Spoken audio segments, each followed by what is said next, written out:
Well, welcome back to Nashville Alive. And as I told you, I'm so excited about this segment because on this segment, we're talking about relationships. And I'm excited about my guest on today. She has an amazing book out with her husband and a powerful, powerful testimony as it relates to relationships. And so I'm just so excited about it. So Heather, thank you so much. Heather Lenzy, thank you so much for being a guest on the show. In order to get started, tell me a little bit about yourself. First of all, thank you so much for having me. I'm happy to be here. And my name is Heather Lenzy, and I am a wife. I'm a mother. I have two beautiful kids. Grayson, he is 6, and Carrington, she is 4. And I am also a forensic scientist. A lot of people don't know that about me, but I'm a forensic scientist. So I work in a crime lab. I do forensic DNA. But I'm also an author. I co-authored a book with my husband, Adonis Lenzy, and it's called Dating in Black and White. Wow, that's amazing. So tell me, in terms of dating, what was dating like for you when you first started out? Well, I'm just going to go back a little bit here. Okay. I grew up in just a regular home. I had great parents. I grew up with married parents. And I had a great childhood. We went to church on holidays. That was about it, though. And everything in my life was good. I had a great experience in school, went on to college, and got a wonderful career, was happy with all of that. But there was one area in my life I was just lacking, and that was relationships. I started dating, at about 16 or so. And when the first person I dated, we dated for about 2 years, and we broke up. And then I was single for a while, and then we dated for I found someone else, and we dated for 2 years, and we broke up. So I kind of was in this pattern, unfortunately, and in my early 20s, I met someone, and I thought, this is it. This is the person, this is the one I'm gonna be with forever, this is it, this is gonna last. And I got married, and 2 years later, I ended up divorced. Wow. So dating, that was the one area in my life that I knew just wasn't right, and that was the area that I really needed.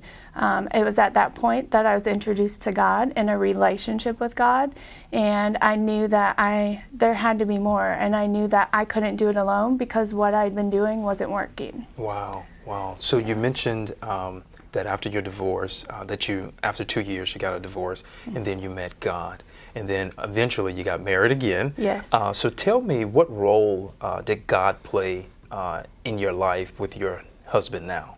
Well, I mean, God changed me. Wow. God came in, and I prayed when I sought that relationship with Him. I prayed to God to show me things that I have been doing wrong, show me things that I've been doing wrong in all my past relationship, things in me, not things that I could put the blame on anybody else, but things in me that I could change.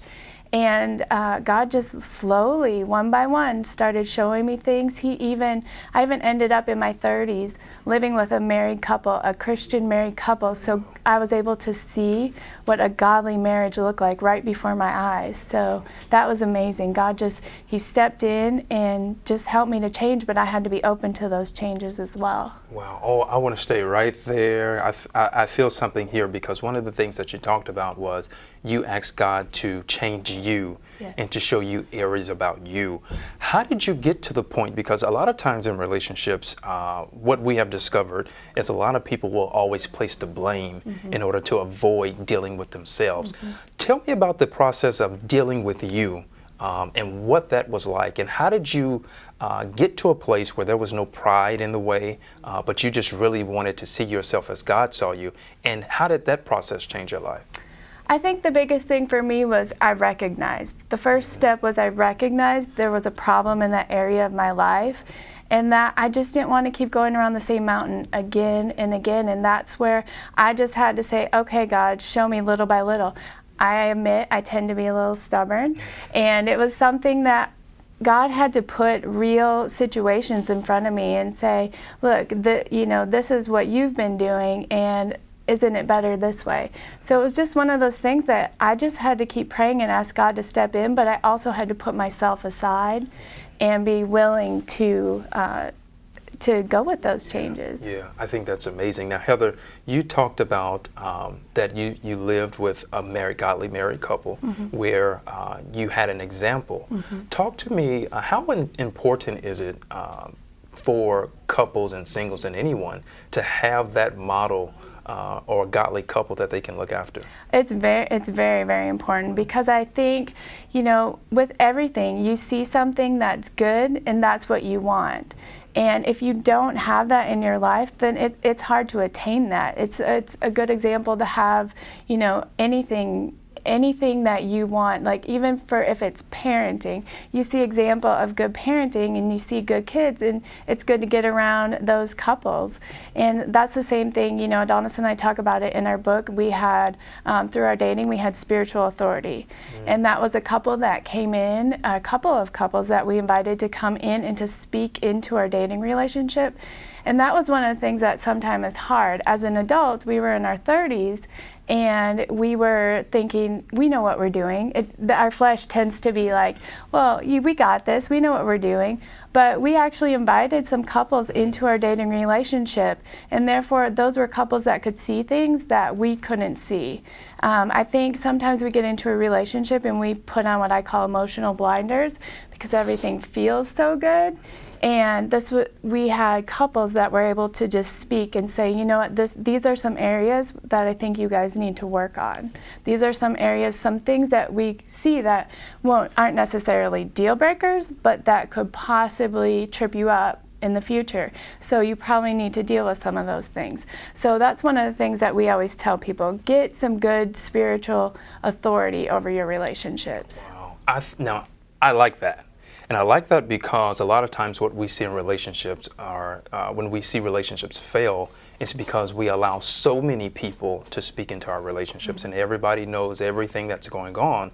But what I like about what you all did was, there's a certain point in relationships where I would say that there are some people who should have an all-access pass, and then there are others who should have a general access. And you are the ones that control who has that all-access pass. And so what I love about your story is that you allow two people with spiritual authority to have that all-access pass to come in and speak, because if you just open the floodgate, then everybody would have been in your relationship, and we don't know if dating in black and white would be here today. And so I think that's powerful. That's a powerful testament that you all were allowed couples to come in and speak into your relationship. And it's not just in our relationship. We learned that there were some things that they walked us through in our dating that we've also carried into our marriage. That if we ever hit a rough time in our marriage or something in our marriage, we still have that couple that we can go to and say, hey, we're kind of struggling here. So it's not something that just starts and ends with dating. It can go into your marriage. And if we saw it work in our dating life, of course we're going to see it work in our marriage life as well. I think that's awesome. So we've talked about it just a little bit. Dating in Black and White. It's a book that you co-authored with your husband. So tell us a little bit about that. Well, our dating book is mainly our story. I think what happened is we started to hear a lot of friends say that your dating story is so unique. You should share it. We want to hear about this. A lot of our single friends. So we sat down, we wrote the book. We just share our stories, all the things we went through, all the things that God did, worked through us.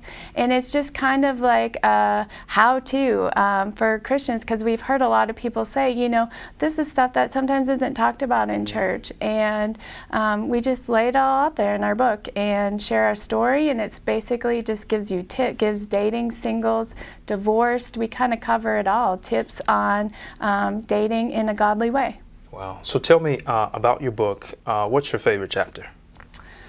Oh, I have a lot. There's a lot of chapters, and we did that on purpose because we wanted to break it up because our audience was male and female, so we wanted to make sure that gentlemen were able to read it too. And I say that because we made it into smaller chapters, so it wasn't overwhelming for anybody. So I think my biggest thing is conflict. Our biggest favorite chapter is conflict, navigating conflict, because that's something that we did in our dating, but it's also something that we continue to do in our marriage. marriage. Wow, wow. And I think that's very key, talking about conflict, because a lot of times in relationships, what we know is that people will talk at each other and not talk to one another, to the point where if we're having a conversation, I need to be able to see your perspective outside of what I'm feeling and what I'm thinking, regardless of how right I want to be. And I think that's very, very important.